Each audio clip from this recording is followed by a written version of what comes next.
Greetings and salutations, good people. I am Fuzz Jax, and welcome to another episode of Jaxxonville. I know normally you guys see my ugly mud by myself, but today I have a guest. Guest, say hello to everyone. Hello, everyone. This is Jenn. Jenn. This is my good friend, Jenn. I've known Jenn a long time. Jenn is a super good person. Today, we want to talk to you guys about something that I put on my Facebook post a while back. I have a question. Do nice guys finish last? What do you think? Yeah. I do agree with that. Yes. Yeah. Why so? Oh God, that's a loaded question. It is loaded. Sweating just thinking about it. I know, right? What do you think? Do you think they finish last? Yeah. I think so. I think so because there is a thing that if you're a nice guy that you automatically get ran over, right? So I broke this down. So if you're a nice guy in certain spots, right? You get ran over in certain positions, right? Like let's say at work, if you're a super nice guy. Okay. Hey, we need you to work this Friday. Hey, I made plans. My mom's coming into town. Hey, instead of you saying, fuck off, you're like, I'm gonna be a nice guy and do that. Sorry, I'm right. planned. Sorry, yeah. Or let's say you're in a relationship, or you like someone, and you go out of your way that a normal guy wouldn't, right? Mm-hmm. And you're thinking that you're doing something really different and something new and fresh for that person, but that person doesn't see that. They just see it as you being like super weird or over nice, or you're so nice you can't be real. Too good to be true. Too good to be true. Too good to be true. That's way better. So then you feel like the good guys are taken advantage of because the person that person. Yeah, that person thinks that there's no way they could be this good, so they're fake, so they're bad. I've heard that before. I was told one time that there's no way you can be as nice as you are doing what you do. Well, then you're dealing with the wrong people. That's just, I guess, an open shut case. I guess. Yeah, you're right. But, but like, okay, so I've heard other guys tell other guys this too, man. Okay. Hey, man, you shouldn't be so nice because when you're super nice, sometimes you look like you're weird or possessive or clingy. Or weak, maybe. Or weak. And then sometimes you might find a woman who's like, I've heard this before too. I have a friend back home who said this one time, me, a female. She said, I like this guy. He was super cool, but he was like, I could just run over him. And he never challenged me. I would say certain things, and he would just be like, okay. He was the yes guy. He was the yes guy. You knew that you could just get away with anything, basically. And that wasn't attractive to her. Well, is that a nice guy or is that a pushover? See, I don't know. A people pleaser. You know what? I think that there's a difference between a nice guy and a people pleaser. I do agree with that. And people pleasers there's a come fine line. across as being a nice, because they are. Yeah. They're doing things to be very helpful. But I think a nice guy versus a people pleaser is like a nice guy knows how to maintain those boundaries too. That's true. But you know what scares me about people pleasers? You can't trust them. No, you can't, because it's a form of manipulation. You can't fucking trust them. And this is something I had to really learn about. But when somebody is a people pleaser, they are doing things to please you, right? Not necessarily because it feels good to them, but potentially because they're trying to avoid conflict. Right. Or it could be coming from a place of always being the scapegoat, or you know what I mean? Right. So where is it coming from that you don't feel like you can be your authentic self and set boundaries with somebody, but instead you have to bend over backwards to just please them all the time? Inevitably, that gets exhausting. Right. Somebody can only do that for so long, and then you start to resent these people because they're not doing the same thing for you in return. You've never asked for it in return. Right. And then that resentment builds, and you get upset, or they get upset. And all of a sudden you're like, wait, hold on, what a second.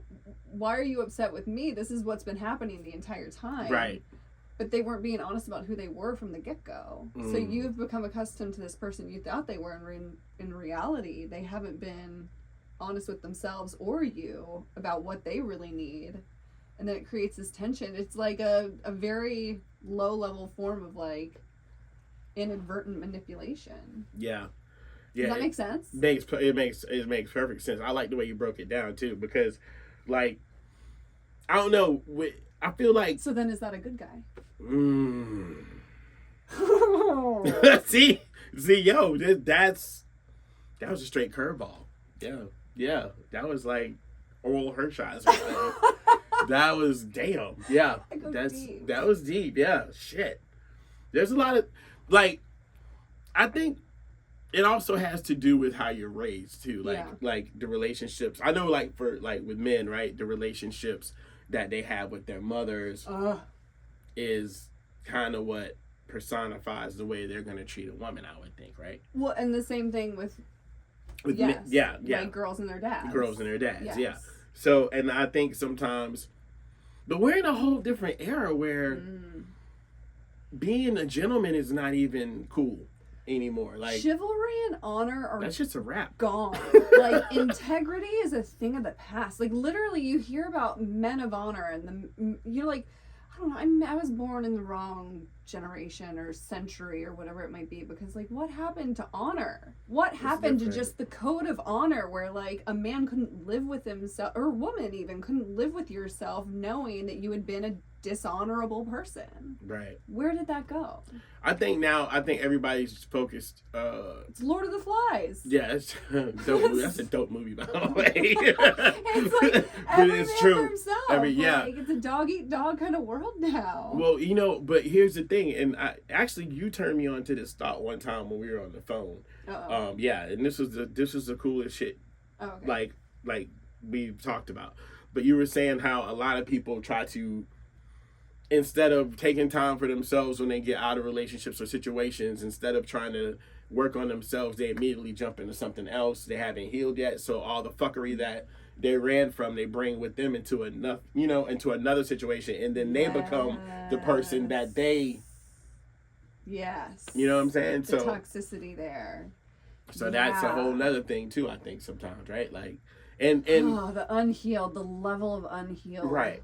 But it trickles down, because now it makes, and this is something that I think I've struggled with too. Number one, I'm introverted. Number one, I'm an only child. So being by myself is not too much of a problem. But I think sometimes too, when you deal with people who aren't used to that, they immediately think that you're going to be selfish and this and that. But it's like, no, I can't help that. I never had a brother or a sister. And that wasn't my choice. But at the same time, I think being from a set of parents who were together since, like, my parents were together since, like, middle school. So they broke up, like, one time. But my parents have always been together. So that's all I've seen. So I know, like, when things don't go right or don't work, that it can be worked out, because I've seen it. You know what I mean? Right. So I look at it from a whole different angle, but at the same time, I don't need.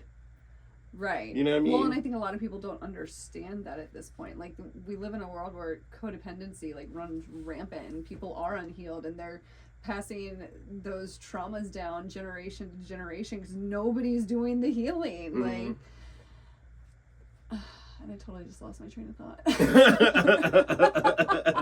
What are we talking about? Unhealed people. Unhealed people trying to date and try to have a functional relationship knowing that they're not ready. You can't do that. Well, they obviously don't know they're not ready at that point. You're just running from yourself, you know? Yeah. Like, how many times have I done that?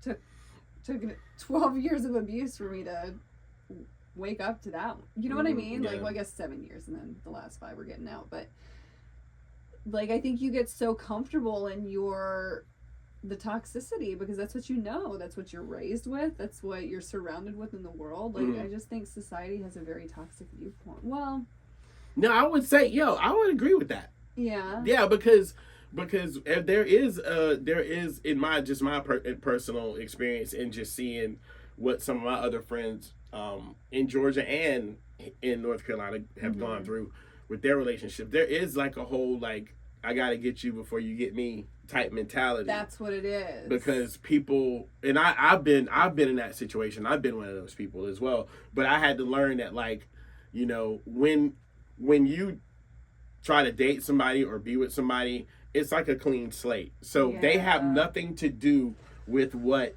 you went through. And it's hard for people to adjust to that, because once people have been hurt, it's just it's like the comic book villain. You know, it's like once you do something wrong, like, you're evil and it's haunting you, and you're going to be the bad guy in somebody's picture. Well, here's the thing. I totally agree with that. Like, the new person should not be held accountable for the old person's behaviors, abuse, toxicity, whatever it might be. But here's the thing that I'm learning now that I am in my first relationship post-abuse is, like, some triggers will only come up when you're in that relationship, because that's where they happened in the first place, was in an interpersonal relationship. So, like, the amount of, I've done 5 years of, like, intensive EMDR trauma therapy, like, as much as I could get my freaking hands on to heal. Right. Done it. But certain things just didn't come up to be healed until I was in this relationship. And so I think the difference there is that, like, I have done the healing, so now I'm equipped with the self-awareness to know, like, oh, shucks, like, this is what we're working with now. Like, feels like I've hit a wall, but in reality, it's just the next level. And I'm actually getting ready to do a video about this. Have I told you about my Super Mario Brothers level? Yes. Yeah, and explain that. Okay. Wait, let me make sure. I want to make sure we're focused and we're good for this one.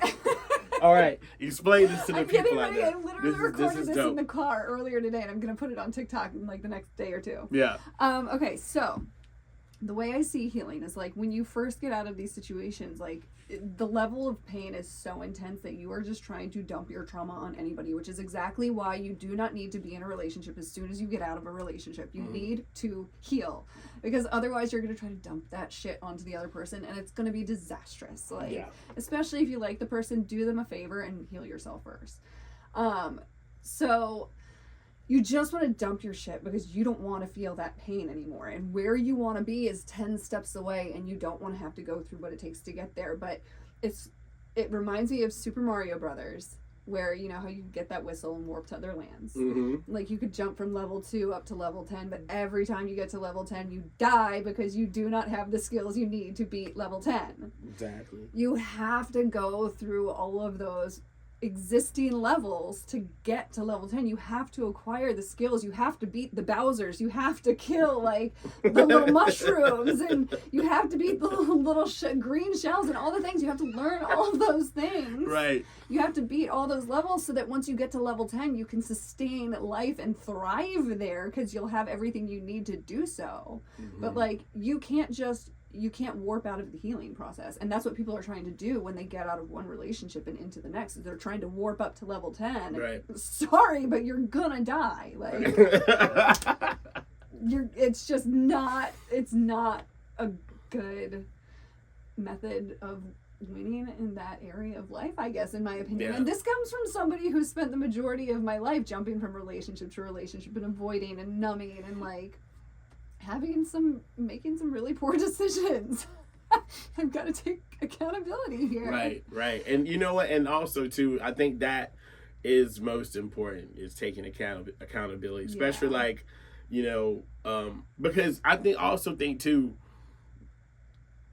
when you're the person that causes the drama and shit, right? I also think too that you have to focus on yourself, and it's not always, or you're being soft, or you're taking this the wrong way, or you're doing this. No, motherfucker, it's you too. Like, it takes two. And I think a lot of times people don't want to hold themselves accountable for shit that makes, you know, shit go left, I guess. Have you ever been in a situation where you've like gone head to head with somebody, maybe like a mother, for example, or something, I don't know, and there's animosity and tension and hostility and anger, and then finally, like, you've had some time and life happens and you're like, okay, I can apologize for the role that I've played in this. Like, and so you apologize and you say, you know, I'm sorry for the role that I played, like, that I contributed to this, like, I'm sorry. And then they look at you and they say, I knew you would come around. And you're like, what the yeah. Oh. Yeah. So clearly only one of us learned a lesson here. And that's the worst, I don't know. too. Yeah. That stings. That's the worst. That's like, I feel like that's universe being like, are you sure you've healed? Are you sure Yeah, you've leveled like, up? Are yeah. you sure you're mature enough for this? Like, Yeah, you still might be needing to jump on the mushroom or two, like, or the turtle. Right?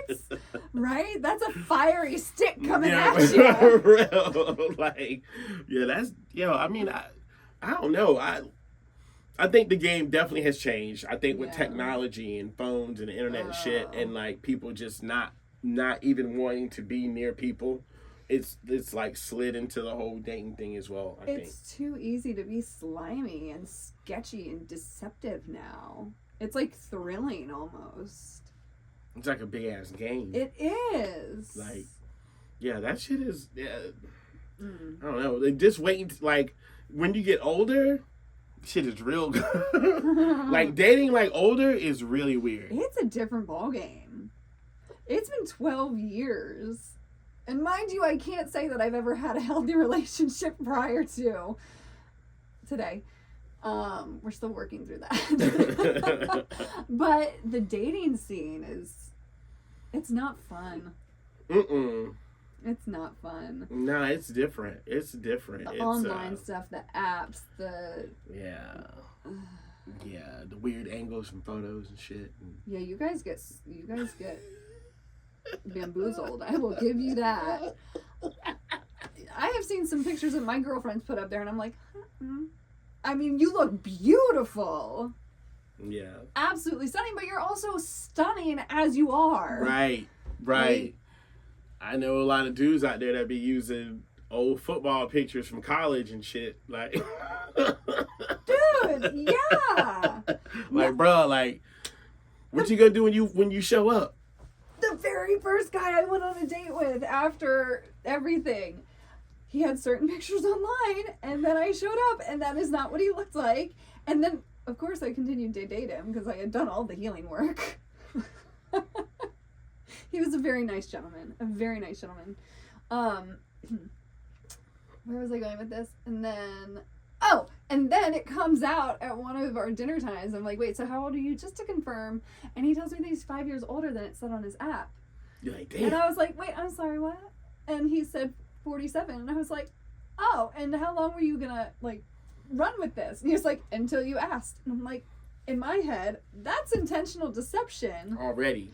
When's our next date? Where would you like to go next time? I know, right? This has been so fun.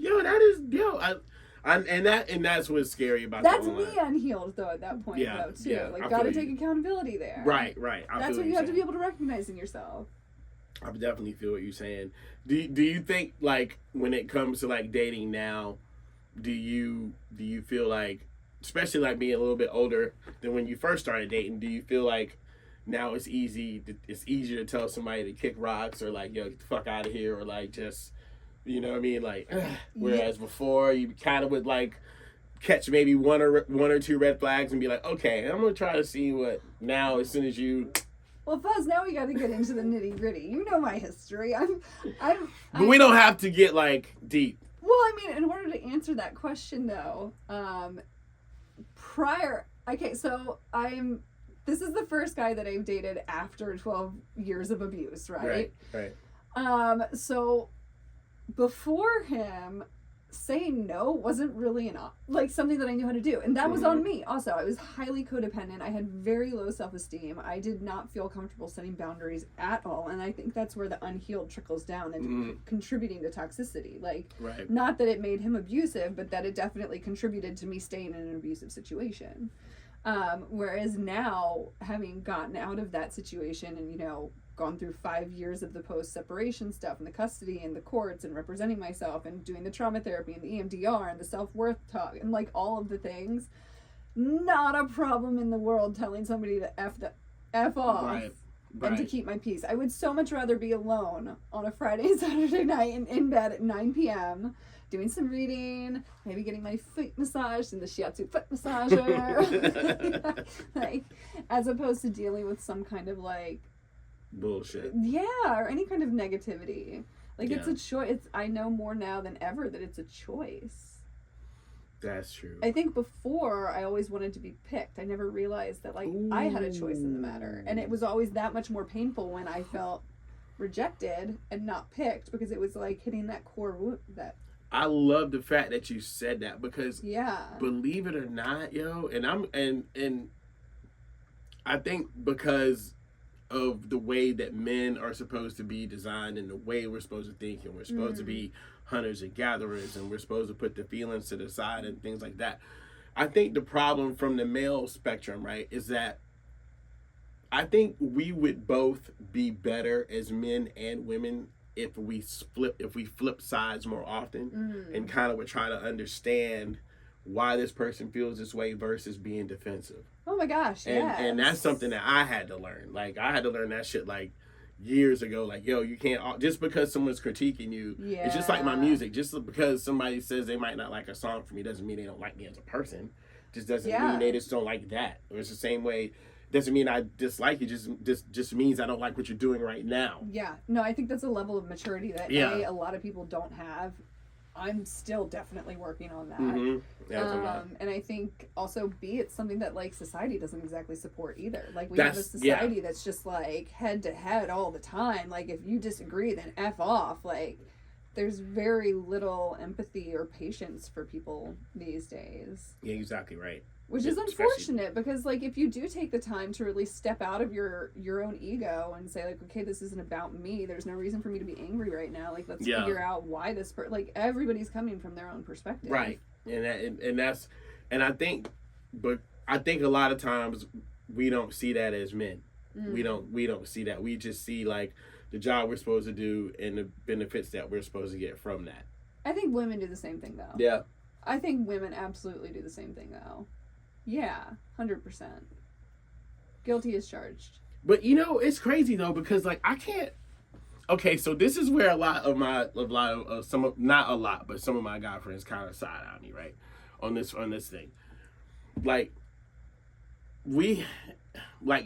think about this. Like women couldn't vote, women couldn't do this, women couldn't have certain jobs, women couldn't do, you know, it was only just about cooking, cleaning, having babies, and now we see this influx of women just making money, you know, going through school, getting degrees, doing this. Not only that, side hustles. Yes. You know, everything. And now killing it. And now I think this is kind of a payback. Not in the like, you know what? We needed you before, and now we really don't need you. And we're gonna do the same things that y'all done to us. You know, and I can't really get mad about that shit. Like, I can't get mad. No. This is what I'm saying. I can't get mad for celebrating the independence. Like, I can't get mad at that. Right. But at the same time, too, I think once you fuck around and find out long enough, you're gonna fuck around and find out. And you know, just think. Then men want to get butthurt that there's repercussions for their behavior. Yeah. Because think about back in the day, like. A man could like be with his wife, have a side chick, have a baby, like, you know, and the wife just not say shit. Just dealt with it. Didn't have a choice. She was financially dependent. Like she was stuck.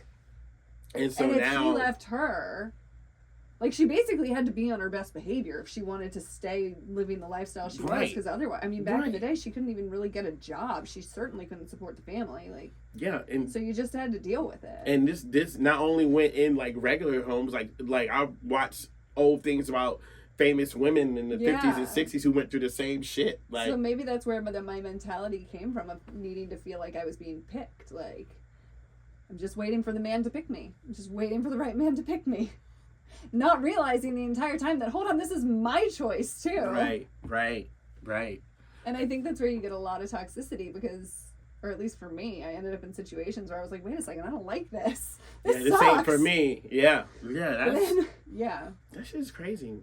Yeah, that's that unhealed stuff, though. If you're not healing and developing that self-awareness and acquiring those skills to, like, face yourself, nobody's gonna nobody can fix that for you. If you're not aware of it, nobody else is aware of it to fix it for you. Right. Do you think a man like in today's dating thing, you think like men can be oversensitive, or do you think? And when I say oversensitive, I mean like taking things the wrong way, or constantly thinking that women are at fault, or a woman's up to no good because of something that they went through and let go, because we don't talk about shit, right? So it's like, well, I think that's okay. So I think that's one thing that I really have learned over the past few years is like saying like, do I think men this? Do I think women this? Like, I think it depends upon what kind of man we're talking about, because there are men, like in the TikTok world that I'm in, there are men who have done some pretty intense healing. There are men who've been victims of abuse. There are men who are doing like leveling up with their self-awareness, and so I think it's entirely possible. And the same thing with women is I see toxic women on that app. I see women who have gone through abuse. I see it like on all ends of the spectrum. So I think it's really just a matter of like, what have these people been through, and are they healing from it, or are they keeping themselves in a victimized mentality and then letting their wounds bleed onto everybody else because they're not developing the self-awareness to realize that they're the only ones who can get themselves to where they want to be. Yeah, you hit me with the victim, because that I think that happens a lot too.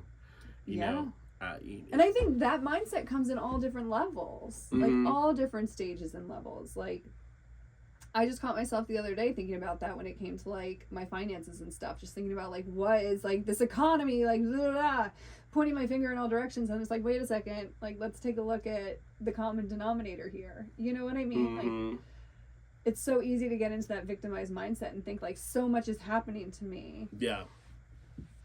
And it's just how the universe works. Well, that's what I was just going to say is like, when you're putting that out there, and I'm doing so much learning about this right now, like when that's your mindset and you are emitting that like frequency of, why is this happening to me? Life is so hard. My finances are so bad.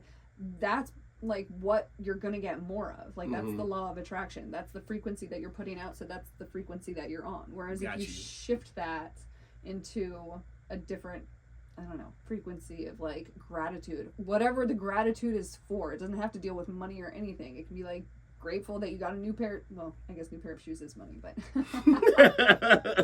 grateful that you had a Pop-Tart that morning. Yeah. I don't know. It's all about the little things, Jen. It's the mindset. It's the mindset. That's what it all boils down to. And I think once you, and I learned this just from music, once you get the perfect mindset and the drive, like anything is just like within a reach. Like, really, you know, you can't always just focus on hang-ups and what's happened in the past. There's a whole nother future, you know, waiting for you. And I don't know, I just feel like, I don't think, and I don't want it to be in a situation where, you know, because I've seen a lot of guys that were super cool and super nice get hurt, and then they just they flip the script, and it's weird because that's not really them. And you know them personally, it's like, bro, you're not like that guy. Like, then is that maybe more of like a trauma response potentially, or like? I think so. Yeah, could be. Where you're just like survival of the fittest, like. And keep in mind what I said earlier, Jim. We don't really talk about shit. I am definitely realizing. Like, you know, like. Is that a dude thing? I think so, because it kind of, in a sense, because like I said, like earlier, we're supposed to be, you know, hunters, gatherers. Are not supposed to have times for emotion. And you know, it's funny because sometimes I'll even make the joke, like before I get upset about something, I'll be like, yo, you know, I don't got time to be emotional right now. Well, here's my next question for you then. If nice guys always finish last, but they're not speaking up to say like what they need because they don't talk about things, whose fault is it that they're finishing last? That's true too. But you could be like a nice guy like myself and just take action instead of just saying shit. Like, you know what? Proactive. This ain't really gonna be for me. I think this is probably gonna blow up in my face. So I might just want to chill the fuck out or figure this out. Like, but that takes self-development and like experience to be able to even recognize that, which is unfortunate because it means that you've had to go through it before. So this is true. No, you're right. That, you know, and sometimes when you, and it's funny because we talked about this before too, like when you go through shit, you really don't know what to do until you've been through the shit. And you're like, dude, I could have just. Right. I could have just done this from the start. Like, it just would have been so much easier if I had done it this way. Right. And like, but now I'm starting to learn that. And it's no disrespect to anybody Because when we're out in the world, we all have to protect our peace, no matter how that goes down. Yeah. Sometimes you got to say, look, I really want to do this, but right now I don't think this is gonna be good. Not the best decision. Yeah, and you can't ignore the signs.